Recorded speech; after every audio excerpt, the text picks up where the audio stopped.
Now, the greatest radio shows of all time. Suspense. The Shadow Node. Washington calling David Harding, Countess by Classic radio theater. The Great Gildersleeve. Fibber McGee and Molly. Dragnet. Gunsmoke. The Lone Ranger. Now, step back into our time machine with your host, Wyatt Cox. Good evening, friends of the Inner Sanctum. Now, I know Jimmy in Boston is a great fan of Marie Wilson, but I don't know what he thinks of Ann Sothern, and I imagine I'll hear from him about this if he's not a fan. But here's a show that's very reminiscent of same. It's The Adventures of Maisie, a show produced by MGM for their radio stations, and it was broadcast starring Ann Sothern. This episode is one of their syndicated shows. It was originally broadcast April 26th, 1951.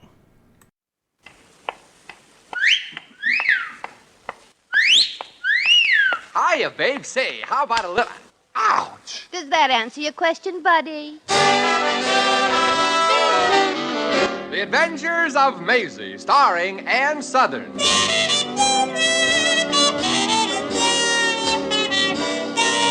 You all remember Metro-Goldwyn-Mayer's famous Maisie pictures. In just a moment, you'll hear Maisie in radio, starring the same glamorous star you all went to see and loved on the screen, Ann Sothern.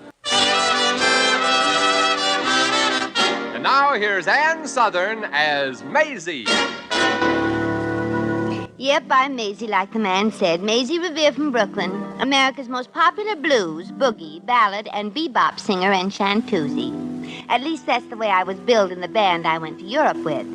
And just to make sure they didn't let a single customer get away, I was also billed as Bing Crosby's sister, Dinah Shore's cousin, and Morton Downey's aunt. We might have been sued for it, but we were operating on a shoestring. Then one day the shoestring snapped and we found ourselves stranded in the state of San Marco, a little island in the Mediterranean. Two of the musicians got jobs as stewards on a yacht, another left on a cattle boat, and the tenor sax man, who doubled on clarinet, flute, trombone, and fiddle, had enough money so I could crate him up and ship him off on a boat. That left me here in the Hotel Imperial, 12 rooms and 1 bath. Pretty broke. Well, I guess that's the manager at the door with my bill and his suggestion for paying it. Oh, good morning. You are the wonderful Maisie Revere. Oh, well, gosh, I don't know whether to say yes or no. I'm Maisie Revere, all right, but I don't know how wonderful I am. Oh, you are. And you sing love songs so beautifully. You sound so, well, as if you are really trying to express a feeling that you felt. Well, the feeling I was feeling was hunger. With me, it's sort of the same feeling as love. You know, sort of empty inside. Oh, yes, I know. I feel both ways. I am in love, and I am hungry, too. Well, gee, kid, it sounds like you're in show business, too. No, but I would like to be. I would like to go to America and make a fortune. So would I. In fact, I just settled for going to America. Oh, will you take me with you when you go? I will be your maid. I will work for you for a year for nothing if you will just take me with you. Oh, well, I can't do that. I'm almost broke myself. Oh, an American broke. But you are related to all those wonderful people, J.P. Morgan, Joe DiMaggio, and Van Johnson. I think the publicity man overdid it a little. Uh-oh. It's the manager. Oh, yes, it's Carlos. I pronounce it Carlos. What is it, Carlos? 1,001 pardons. This bill for Miss Revere. Oh, let me have it. Thank you. Here, Carlos. The bill is paid. 1,001 thanks, Countess. See that Miss Revere's bill is delivered to me each week. Or if you prefer, tear it up yourself. That is all. It shall be as you say, Countess.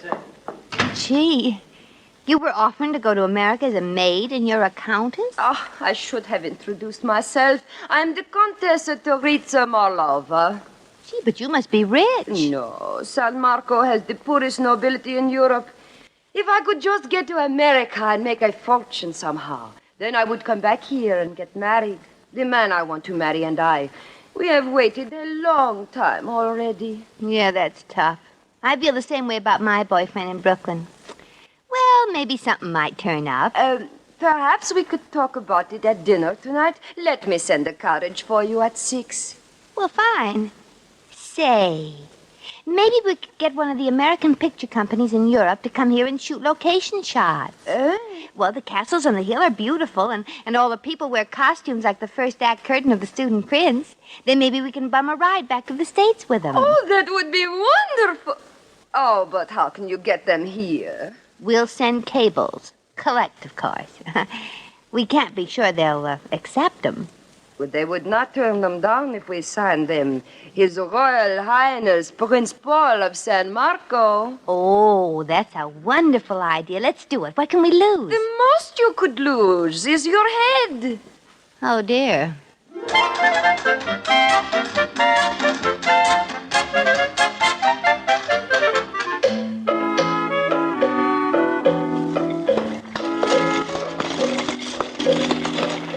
Here you are, miss.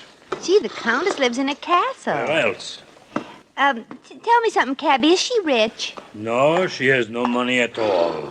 Gee, what a country. In San Marco, even the rich people are poor. Well, I've always wanted to see what a castle looks like on the inside. The countess's guest is here. Gee, look at all the servants. And with trumpets yet.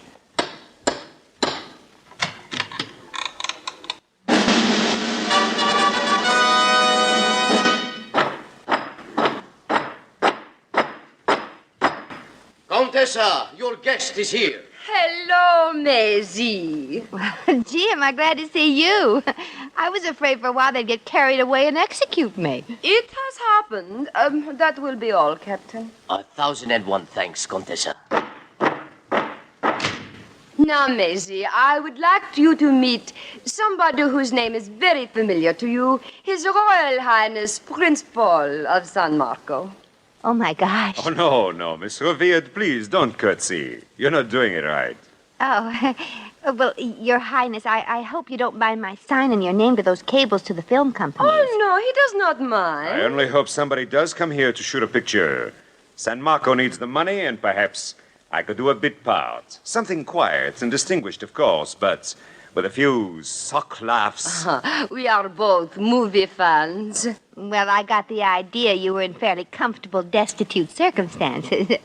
But what about all these servants? How can you afford them? Oh, that is easy. We do not pay them anything. But we see they do not starve to death. Not quite, that is. And they see that we do not starve to death.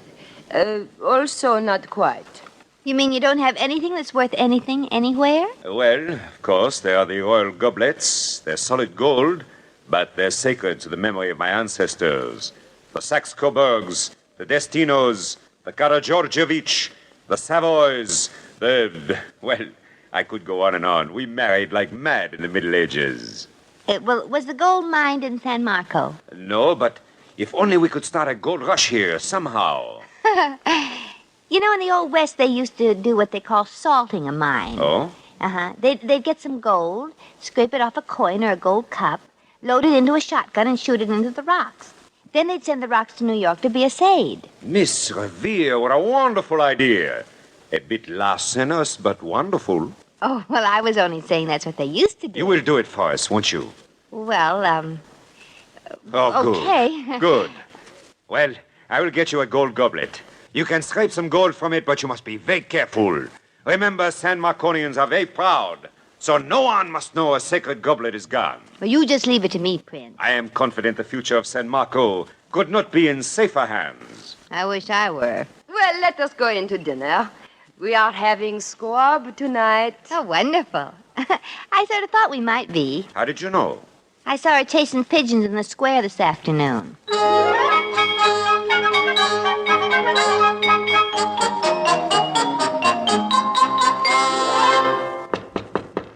Come in. Miss Revere, 1,001 pardons, but may I talk to you a moment? Okay, but I think I know what's on your mind, Carlos. After all, you're the reason I had to plug up the keyhole and paint the transom black. Ah, Miss Revere, you're such a beautiful woman, and it is so easy to tell that you are. Our San Marconian women, they are lovely too, perhaps, but whoever finds out? Well, I'll admit it's the only place I've ever been where the women all wear 6 petticoats and 3 starched blouses. And I am not ready to become a husband yet.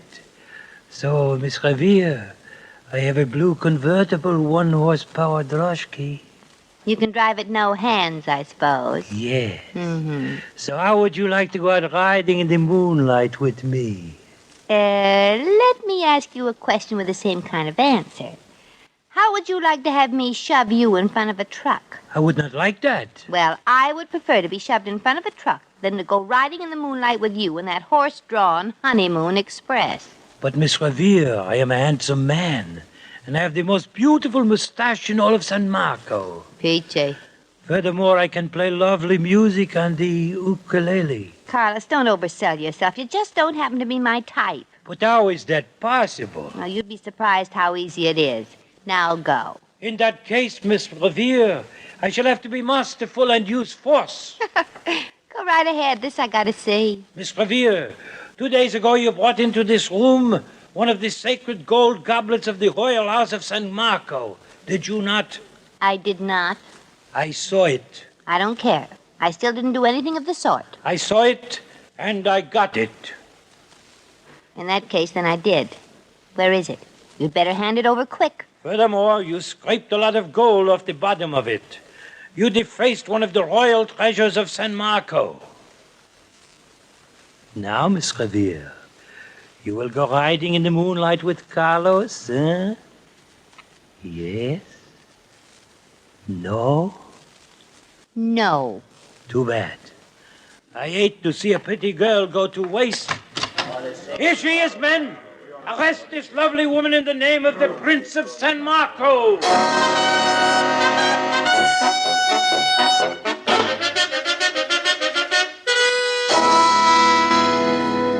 Very good, Captain. You may go now. Gee, am I glad to see you. Quick, what happened to the goblet, Maisie? Well, Carlos at the hotel must have sneaked in my room and got it. Oh. He was showing it to everybody he met on the way up here to the castle. He's stirring up trouble. I'll have to punish him for this somehow. Why don't you put flat wheels on his droshky? This is not as amusing as you might think, Maisie. Oh, here comes the countess. Maisie. What's the matter, Terry? What have you done, Maisie? The whole town is up in arms. Gee, I guess I put both feet in it this time. What's happening? The people are revolting. Yeah, but they were born that way. What's happening? There is a mob outside the palace. But they can't do this. We have nothing, and very little of that. But that is just what they are going to do. They are going to storm the castle and throw us in prison. And the first one they are going to hang is Maisie Revere. Gee, for the first time in my life, I'm going to be hung up in lights.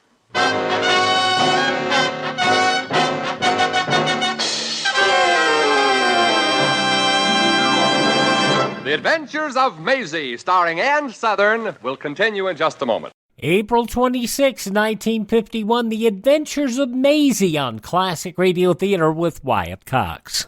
Hi, this is Kyle Horvath with the White Pine County Tourism and Recreation Board. If you want to get away from the big cities and get back to nature this summer, give us a call at 775-289-3720 or visit us online at elinevada.net. There's so much to do and see I can't mention it in 30 seconds, but check out our website and you'll see what Nevada is really all about. elinevada.net or follow us on Facebook or Instagram. Give us a call at 775-289-3720 or visit us online at elinevada.net. Let's see, if something costs less, but people are happier with it, that sounds like something to look into, and that's MediShare. Maybe you've heard switching to MediShare to pay for healthcare can save the typical family $500 a month, and that's huge, but it's also true that people are way more satisfied after making the switch, too. The customer satisfaction rate for MediShare is double that of the typical health insurance plan. Double.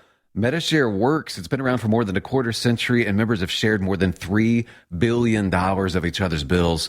People love having telehealth and a huge nationwide PPO network. So, yeah, you can save a ton and like it better. Imagine being happy with how you're taking care of your health care.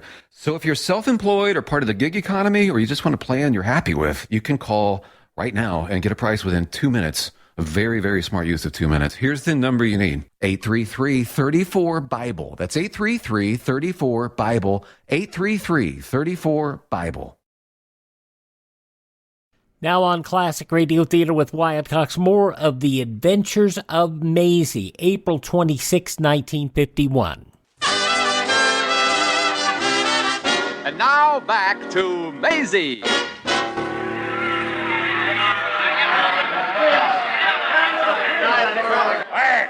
Quiet! Silenzio! Shut up! Amen! Let's have a fanfare! They don't understand me. Hey, men!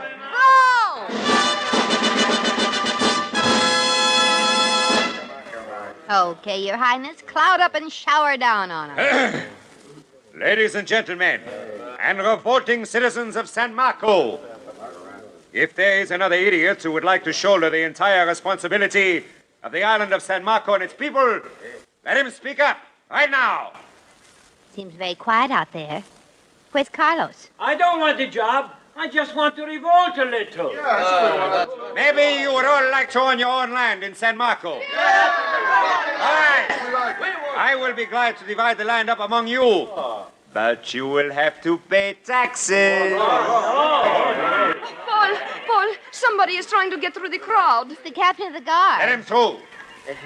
1,001 pardons for interrupting your abdication speech. But this cablegram just came in. Thank you, Captain. This is great news. I have a cable here from the director of an independent American motion picture company, a Mr. A.C. Gull. He's coming here to shoot a movie. Oh, Maisie, we are saved.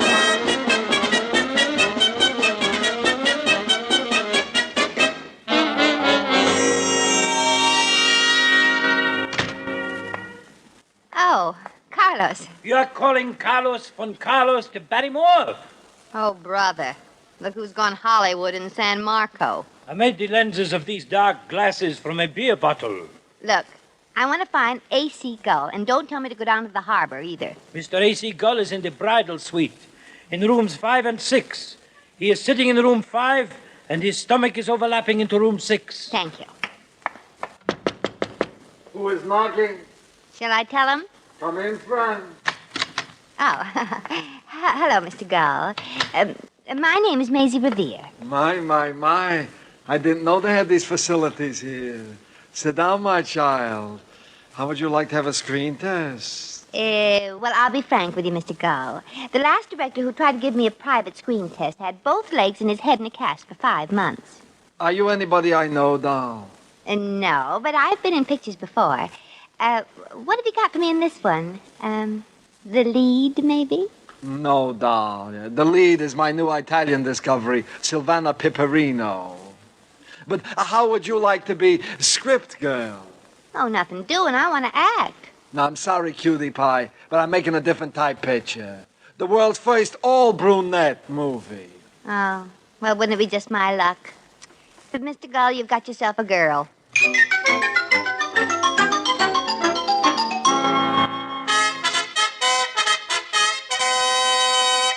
Cut. We gotta change them trumpets. What's wrong with them, Mr. Gull? Well, can't you see, doll? They ain't authentic. What do you mean? They've used the same trumpets here for 400 years. They gotta be authentic. Now, look, doll, let me pitch up an answer to you and see if our thinking is the same. Are you a genius? Well, no. Well, I am. And I say they ain't authentic. And another thing, them costumes all the townspeople are wearing. Where would anybody wear costumes like that, will you tell me? Right here in San Marco, since you asked. Who asked? Was a redundant question. Well, I don't believe them. And when A.C. Gull don't believe them, the American public won't believe them either. Maisie, I want you to take all those costumes off them people and believableize them.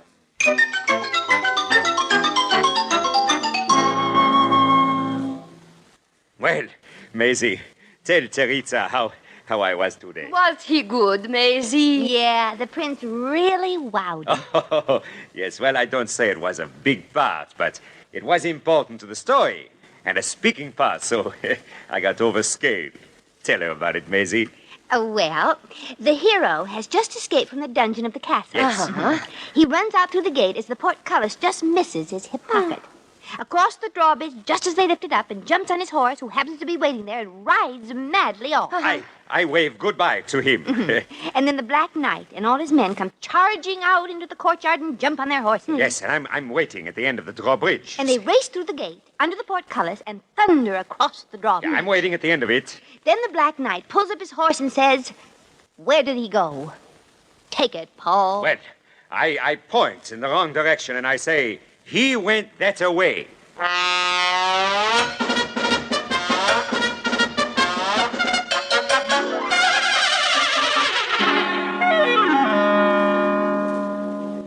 Well, you are leaving so soon, Mr. Gull, huh? Yes, Highness. We are disembarking from here in 3 days net. And I'm going with him back to dear old Brooklyn. Oh, it must be quite a thrill. After you've been away so long. Oh, it almost makes me cry to think about it. The fog slowly lifts. We fade in a stock shot of the towers of Manhattan, lap dissolve, and there is the Statue of Liberty. And I look at her majestic figure, a symbol of freedom for years to the oppressed and hungry. And I think to myself, in 3 hours from now, you're going to be eating cheesecake at Lindy's. You're tearing my heart out. Yeah, I guess I'm the sentimental type, yeah. But enough of that, Highness. Here's a breakup of the course of the picture we shot here, and here is where you sign it. Oh, all right. I wonder if I should use my royal seal. Yeah, if I'd have known you had a pet seal, we would have waited a minute of the picture. Now, wait a minute, Your Highness. What is that you're signing? You keep out of this, Miss Nosy Nose. This deal is strictly between the prince and me.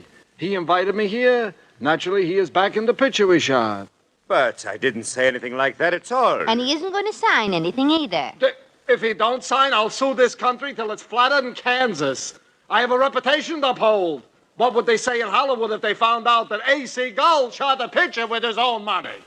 And Southern in The Adventures of Maisie, as it was broadcast April 26, 1951. Thanks for tuning in to Classic Radio Theater with Wyatt Cox. The conclusion comes up next. It's a big, bold story set in the heartland of America, along the edge of Lonely Mountain. I am open for business. And so Big William Gorgon, played by handsome Michael James, fiercely set down his Midwest roots. Oh, darling, we're going to sell bathrobes and raise chickens. Set his adoring wife, Wilhelmina, portrayed by beautiful Glenda Olsen. Oh, I love our store, Will. But they hadn't counted on Big Ralph's bathrobes and cattle store coming to town. Oh, Will, what will we do, Will? Will had a plan, a way of facing off against tough Big Ralph. We're going to change the face of America. We're going to advertise. Adver what? With print, broadcasting, and bus benches, we're going to tell people who we are and where we are. What's a bus? And so the story of how one man brought advertising to the heartland. Oh, will it work? It will. Well, my name ain't Will, Wilhelmina. You got to advertise or we'll die. And so the greatest marketing story of all time is here. Advertise or die, dopey. Put your message on this national advertising platform. Email classicradiotheater@gmail.com. classicradiotheater@gmail.com. No offense, but are you a little fat when you look in the mirror? How would you like to learn the secrets to lose 3 to 5 pounds a week easily without joining the gym or going through any crazy diets? It's called Body Sculpt by Med Diet. For the last 2 decades, we've been helping people just like you that have pounds they want to shed. We've helped millions of people lose thousands and thousands of pounds over the years. And now it's your turn. Learn the secrets of how to lose weight with one simple phone call. You'll see an amazing difference in a matter of days. Don't believe us? We'll offer you a money-back guarantee. If you're ready to start losing weight right now, call right now to learn more about your risk-free order to Body Sculpt. Call for your risk-free offer. 800-738-5332. 800-738-5332. 800-738-5332. That's 800-738-5332.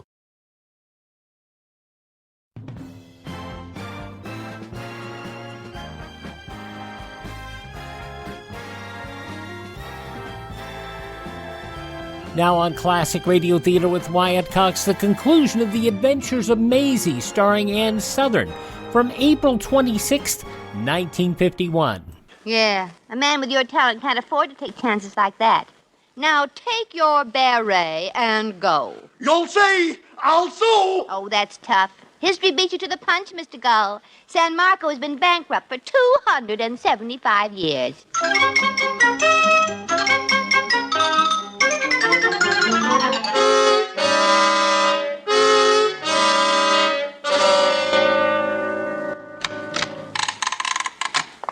Ah, here she is. Oh, Maisie, I'm so glad you came. A plane has just landed in the harbor, and the American who came ashore from it is on his way up here. Oh, Maisie, it must be somebody who sent us samples of rock, too. The rocks we shot full of gold with the shotgun. Well, gee, it could be. Captain, show the American right in. Very good, Your Highness. Now, let me handle this whole thing, Paul. I'll do the dealing with him. Somehow, we gotta make enough money so you two can get married. Oh, I wonder if it will ever happen. Why don't we just give him the land? Then at least he will pay the taxes on it. Don't give him anything. The American mining engineer is here.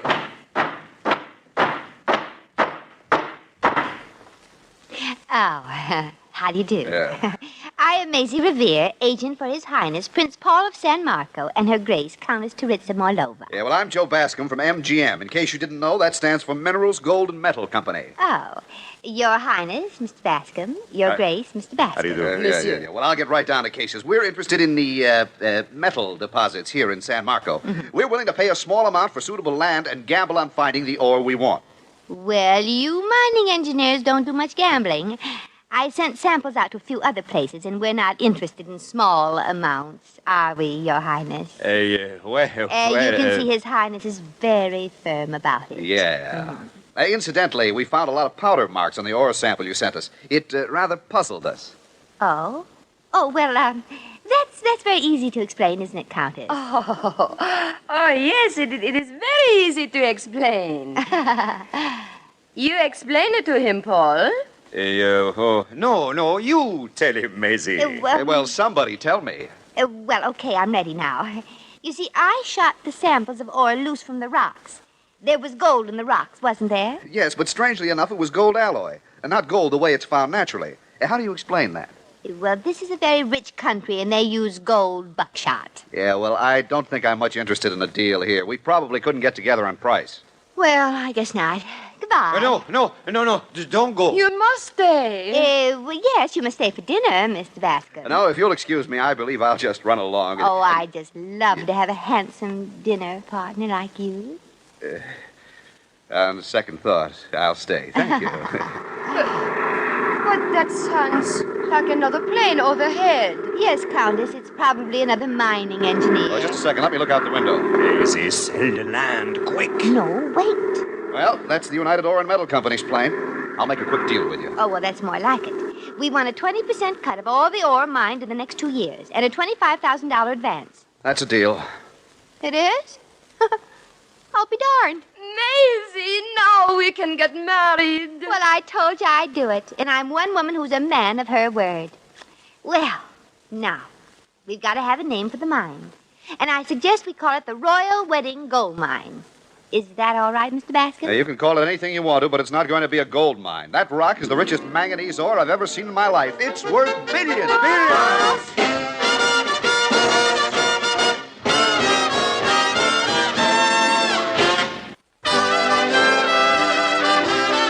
And now, once again, here's Maisie. Well, as far as San Marco was concerned, the manganese turned out to be a gold mine. And it's a model country now with all modern conveniences. You probably read about the royal wedding in the paper. It was very fancy. And there were kings with jobs and kings who were sort of at liberty and kings who dived under the table every time a firecracker went off. I don't know whether you saw who caught the bridal bouquet in the papers or not, but it was Lady Maria Teresa of San Marco. And guess who that was? Yep, it was me. The day before the wedding, Prince Paul called me out in front of everybody and reached for his sword. I thought for a moment it was going to be a public execution, but instead he touched my shoulder with it and made me a member of the nobility. And now I can do something I've always wanted to do. I can always say I'm a lady, and what's more, I can prove it. Well, come on, noble feet. It's been a hard day. Take this lady to bed.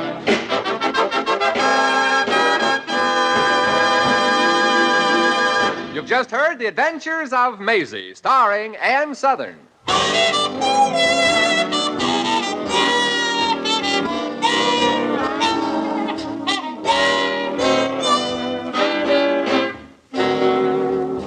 Maisie was written by John L. Green. Original music was composed and conducted by Harry Zimmerman. Supporting cast included Joan Banks, Gerald Moore, Sidney Miller, Hans Conried, Hy Averback, and Arthur Q. Bryan. Jack McCoy speaking. From April 26, 1951, The Adventures of Maisie on Classic Radio Theater with Wyatt Cox. Are you in bad pain? You know what I mean. Your knees hurt. Your shoulder hurts. Your elbow and back are constantly killing you. And I'm sure you've tried every pain pill or cream available at the drugstore. Am I right? Well, here's something you haven't tried. Pain Magic.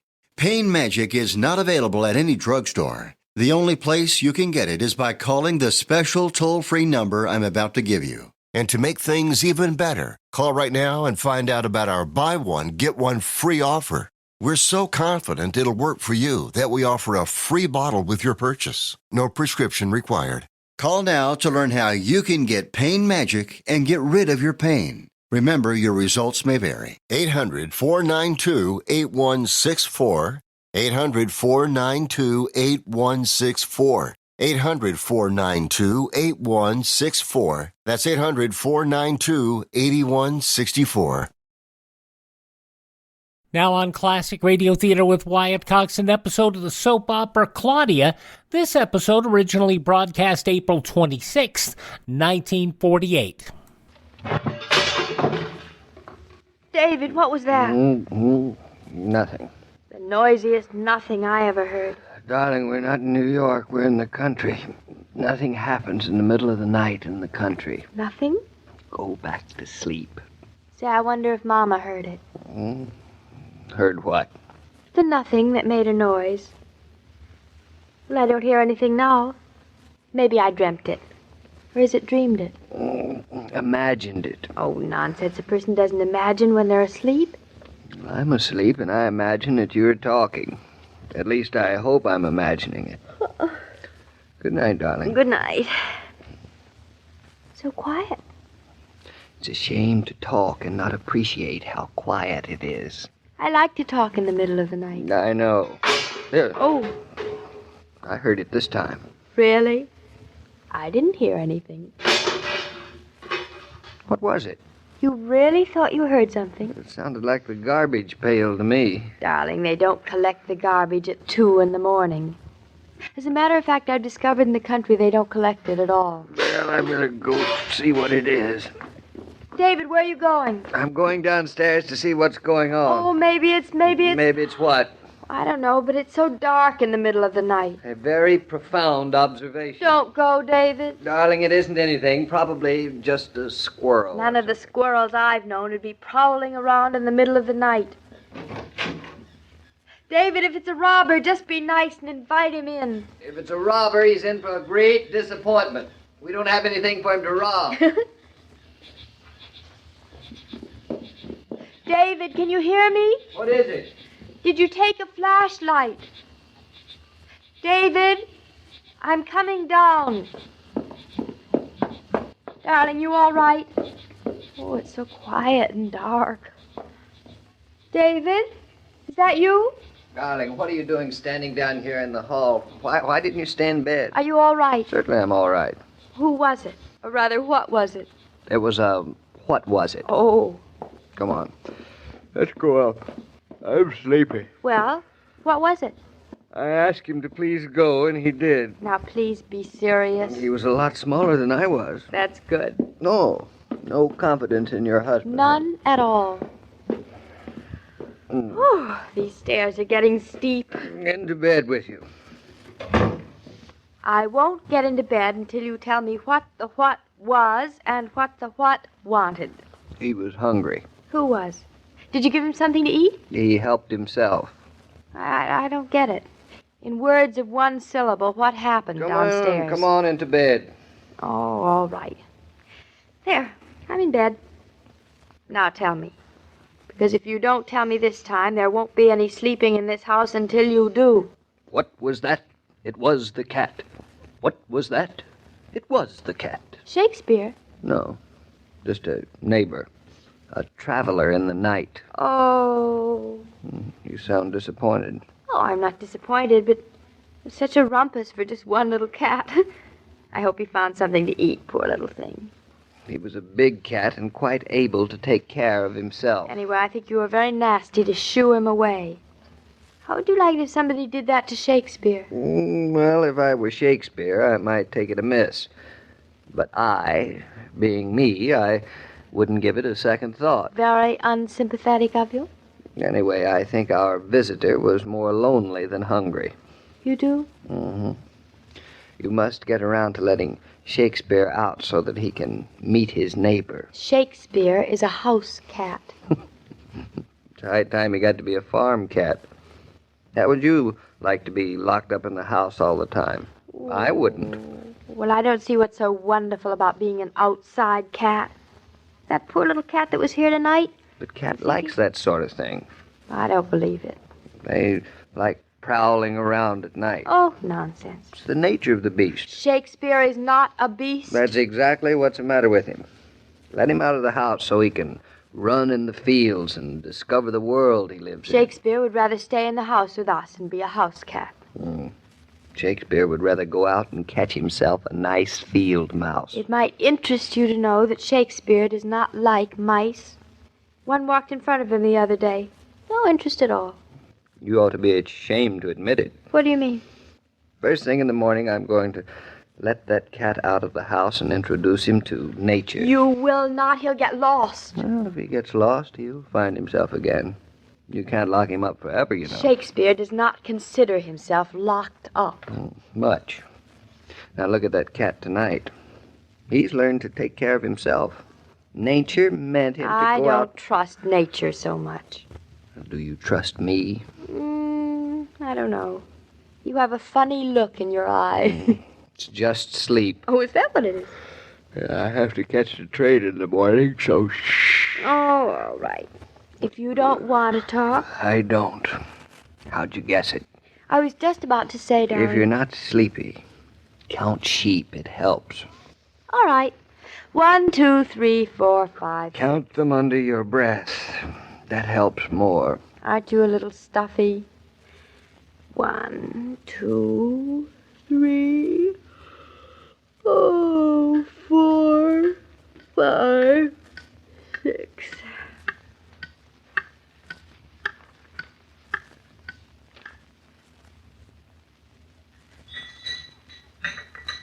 Well, how'd you like another cup of coffee? I would love another cup of coffee. You would? Mm-hmm.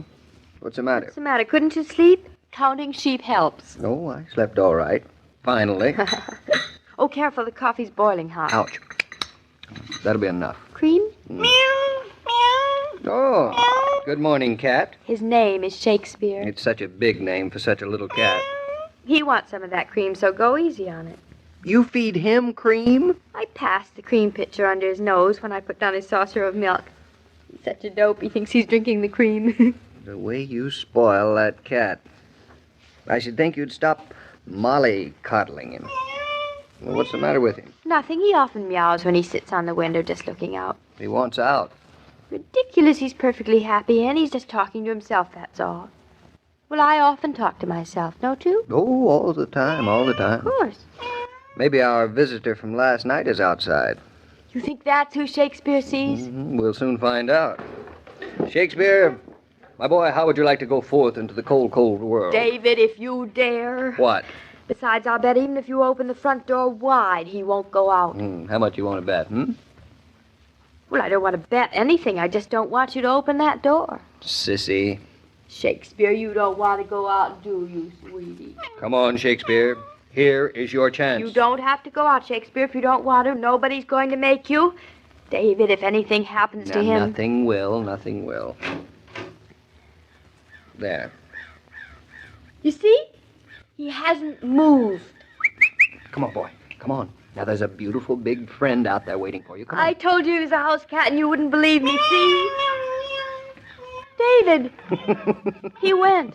Of course he went, like a shot. He's running across the driveway. I'll never see him again. Well, now, stop worrying, darling. If he eats one of our birds, I'll never forgive you. Shakespeare, come back here. David, I can't see him anymore. Well, he's out in the world now. He's put on long pants. What's so wonderful about long pants? Oh, he's a big boy. He's climbing a tree. David, stop him. That's that a boy. Cats love climbing trees. He's almost to the top. Shakespeare, come on down. You know, I never really thought he'd make it all the way up there. That's the trouble with you. No confidence in man or nature. Made it look awfully easy, too. What about coming down? Oh, it's even easier. Well, I guess I better start catching that train. Aren't you going to wait till he comes down from the tree? What for? Well, just in case that... David, now he's crying. Is that crying? And he's shaking like a leaf. He wants to come down and he can't. Well, why on earth can't he? Well, why? Why? Because he doesn't know how, obviously. Well, let him learn how. Very funny. Oh, look at him. His hair's sticking up like a pincushion. Oh, Shakespeare, everything's going to be all right now. Just come down slowly. One paw at a time.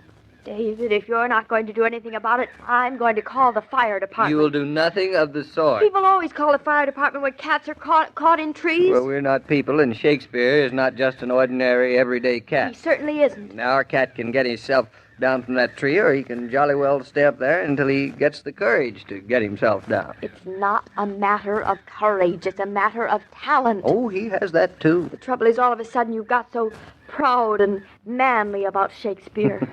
Well, I've got to catch my train. If Shakespeare is still up in the tree when I get home tonight, I'll climb up after him. But you can't leave him up there all day. How would you like to take the car out of the garage, darling? Don't do me any favors, thank you. I'm not going near that car until Shakespeare is on dry land again. Every cloud has a silver lining. I know what I'll do. I'll put a little saucer of cream under the tree. He'll come down for that. Molly coddling. You'll be down in a minute, Shakespeare. Stop fussing. I'm going to get you some lovely cream. Well, you'd better hurry or you won't get a chance to say goodbye to me. I'm putting on my coat. Be right there. I didn't realize it was so late. Well, look who's here.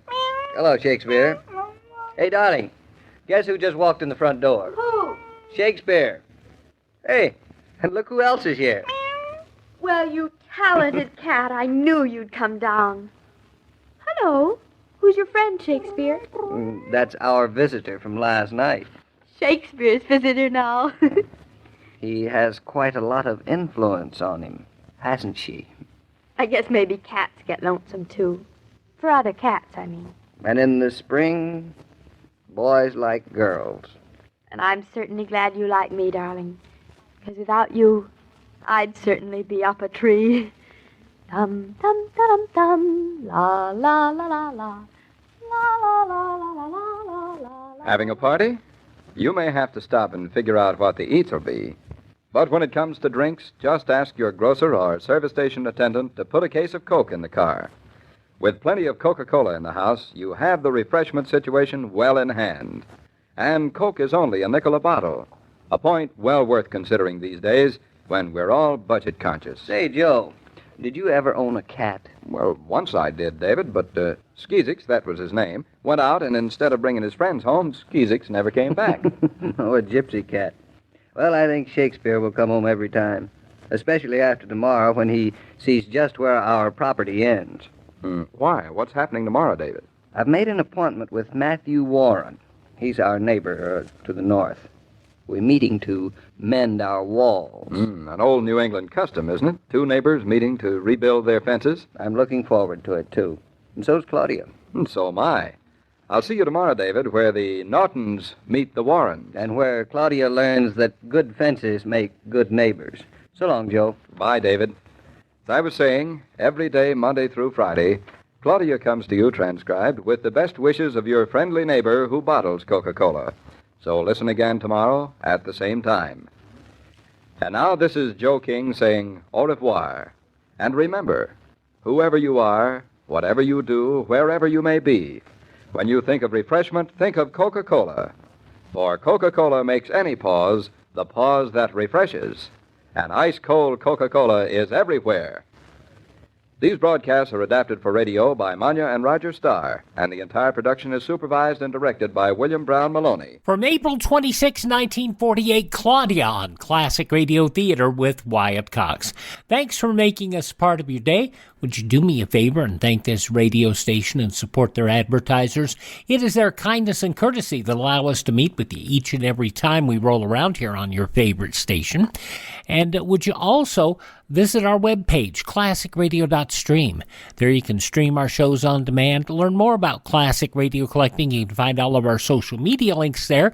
You can find out where you can hear the show on demand if you don't want to hear it on our webpage. And you can contact us there at classicradio.stream. Have yourself a great day, won't you please? Tell all your friends the great radio shows are right here at this spot on the dial. Classic Radio Theater with Wyatt Cox on your favorite radio station.